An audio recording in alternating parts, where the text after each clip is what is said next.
What is time? We feel its passage, yet it slips through our fingers. We measure it with clocks and calendars. But is it a fundamental property of the universe or just a construct of our minds? The nature of time has puzzled philosophers and scientists for centuries.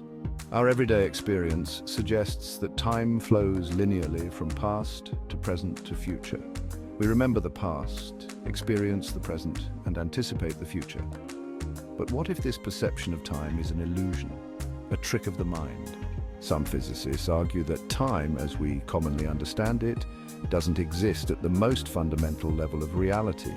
They propose that time is not a separate entity, but is intertwined with space, forming a four-dimensional fabric called spacetime. Our brains are constantly bombarded with sensory information. To make sense of this deluge of data, our brains create a coherent narrative, stitching together moments into a continuous stream of consciousness.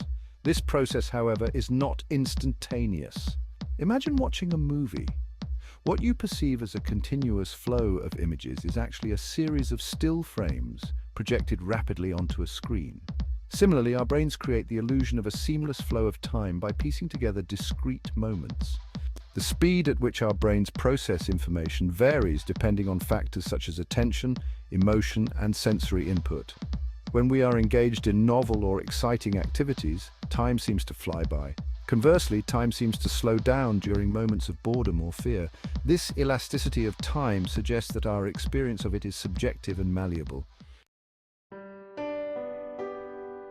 There's a slight delay, a tiny lag, between the moment an event occurs in the outside world and the moment our brains register it. This means we are always living slightly in the past, experiencing a reality that is a fraction of a second old. While this delay is usually imperceptible, it has profound implications. It means that our perception of the present is an illusion, a reconstruction of events that have already transpired. We are like time travelers, forever chasing after a present moment that has already slipped into the past. This temporal lag is not limited to our sensory experiences.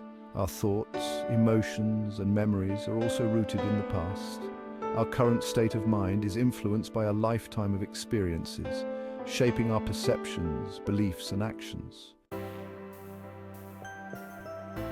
Section 4. The pull of the future. While we are tethered to the past, our minds are also drawn to the future. We make plans, set goals, and anticipate future events. This ability to mentally time travel, to project ourselves into the future, is a uniquely human trait. Our future-oriented thinking can be both a blessing and a curse. On the one hand, it allows us to plan for the future, to work towards long-term goals, and to find meaning and purpose in life. On the other hand, it can lead to anxiety, worry, and a sense of dissatisfaction with the present moment. When we focus excessively on the future, we miss out on the beauty and richness of the present moment. We become so fixated on what might be that we fail to appreciate what is.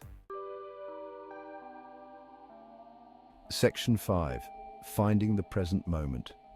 If we are always living slightly in the past and our minds are constantly drawn to the future, how can we ever truly experience the present moment? The key, many spiritual traditions suggest, is to cultivate mindfulness, a state of present moment awareness. Mindfulness involves paying attention to our thoughts, feelings, and sensations without judgment. It's about observing the present moment with curiosity and acceptance without getting swept away by the past or future. Practices such as meditation, yoga, and spending time in nature can help us develop mindfulness. By learning to quiet our minds and focus on the present moment, we can break free from the tyranny of time and experience a deeper sense of peace and contentment. Section 6. Your relationship with time. The nature of time is a profound mystery. While physics and neuroscience can offer insights into how we perceive and experience time, the subjective nature of time remains elusive. How do you experience time? Do you find yourself dwelling on the past, reliving memories and longing for what was?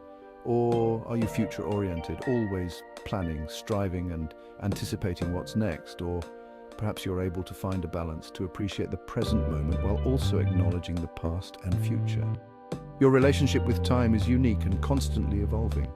By becoming more aware of how you experience time, you can make conscious choices about how you spend this precious and fleeting gift.